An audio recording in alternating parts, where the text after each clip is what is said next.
Ye tarata ye Desanburu kalo tile 7 san 2021 aw minnu sɔgɔlen mana Mali kɔnɔ ani Mali kɔkan an ka bɔlɔlɔkannaw la an ka foli b'aw ye dan tɛ foli min na ni ye bamanankan kunnafoni suru waati selen ye Mali kibaru jabarani kan aw bisimila.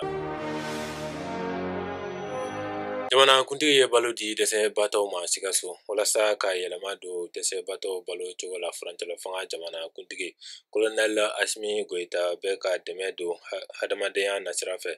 Laɲini ye ka mɔgɔ 8,000 ɲɔgɔnna bolomagɛn Mali cercle 45 ɲɔgɔnna kɔnɔ. O siratigɛ la furancɛla fanga jamanakuntigi ladiba kɛrɛnkɛrɛnlen Colonel Asaba Jalo Ture ye balo di denbaya 100 ma Sikaso cercle kɔnɔ. Mara ɲɛmɔgɔ ni dɛsɛbaatɔ caman tun bɛ a dili kɛnɛ kan gouverneur dagayɔrɔ la. Balo ninnu bɛ tali kɛ saɲɔ, kenike, sukaro ani tulu litiri 20 bidon caman. N'o tɛmɛna ka bɔ yen, an b'aw ladɔnniya ko Dr Umar Mariko minɛna k'a lamara bolokɔrɔ k'a ye burujali kɛ réseaux sociaux kan. Politiki tɔn Sadi ɲɛmɔgɔba Umar Mariko n'a jɛɲɔgɔn 2 welela gendarmew ka kan un na ntɛnɛndon Desanburu kalo tile 6 san 2021 k'u lamɛn ka laban k'u lamara bolokɔrɔ.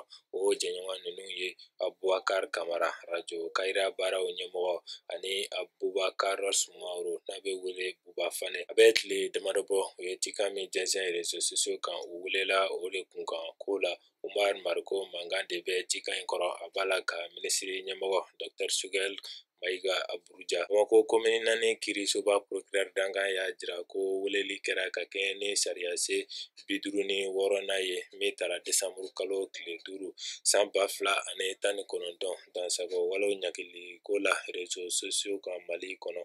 O sariya b'a jira ko n'i ye mɔgɔ buruja réseaux sociaux kan i bɛ ɲagi. L'impôt ni taxiw bɛna se ka sara k'i to i sigiyɔrɔ la. L'impôt ko ɲɛmɔgɔyaso ye yɛlɛma daminɛ baaraw la ni sarali kɛli ye telefɔni fɛ. O b'a to jama kana tuntɔ ɲɔgɔn kan wari sɔrɔ yɔrɔ la. Yɛlɛma doni gouvernement ka baara kɛcogo la. O ye sira ɲuman minɛ. L'impôt ni taxiw bɛna se ka sara telefɔni fɛ. Ni kunnafoni lasera nafoloko ni wariko minisiri Alhusseine Sano fɛ l'impôt ko ɲɛmɔgɔyaso la. Baaraw daminɛni kɛnɛ kan bolonɔ bilala bɛnkan sɛbɛn 2 la.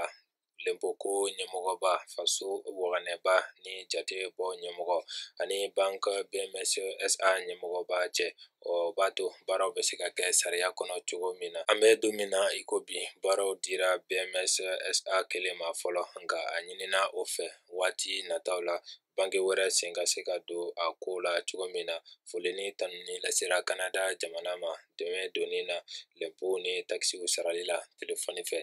Ni ne bɛ an ka bi kibaruyaw kuncɛ n b'a fɔ Ala ka bɛn ni lafiya sabati jamana kɔnɔ. Aw k'an bɛn wagati wɛrɛ la ni kɛnɛ kelen kan.